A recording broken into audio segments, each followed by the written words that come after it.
I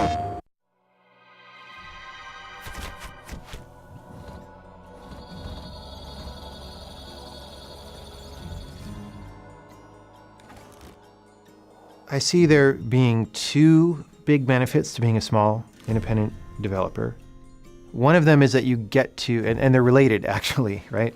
So the first part of it is that you get to decide exactly what you're going to do, right? If we were part of a large publisher or publisher-owned developer, we don't exactly get to pick what we work on, or maybe they'll say, hey guys, pick what you want to work on. But then if we pick something too crazy, it's like, oh, hold on, we need to, make sure we get our money back, right?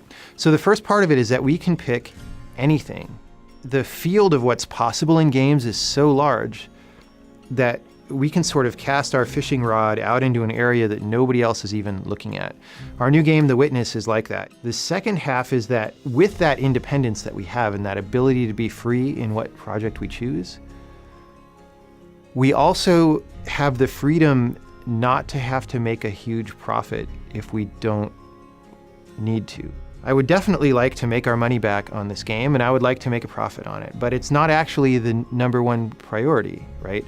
The number one priority is to make the best possible game that we can make that brings the most beneficial experience to the players, right? That's absolutely number one.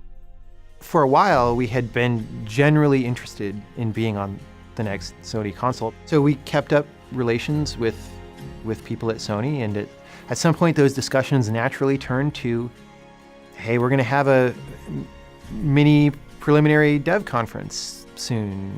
Do you want to be in there? And I was like, well, of course. And that was really good, and the ball started rolling. Like, as soon as we did that, I said, hey, we want a kit right now, because, like I said, it's a much more complicated game than our last game, so there's a lot to do. There's a lot to think about. But the trick is that there's magic there in the subject that we're exploring, and because the game was not constrained by financial fetters, we were able to find the magic and make it as good as we possibly could. And the game is a multi-layered thing, and every layer is absolutely the best that we know how to make. So when you go in, if you just are interested in a puzzle game and you're not really looking at story or philosophy or anything like that, there is a really good puzzle game there. But if you want to read further than that, there's other layers. And that's sort of that provision for deeper engagement that allows for that little bit of ambiguity, or that little bit of like, I didn't totally understand it, but then when you go look at it closely, you open it up and you discover there's a huge ton of stuff in there.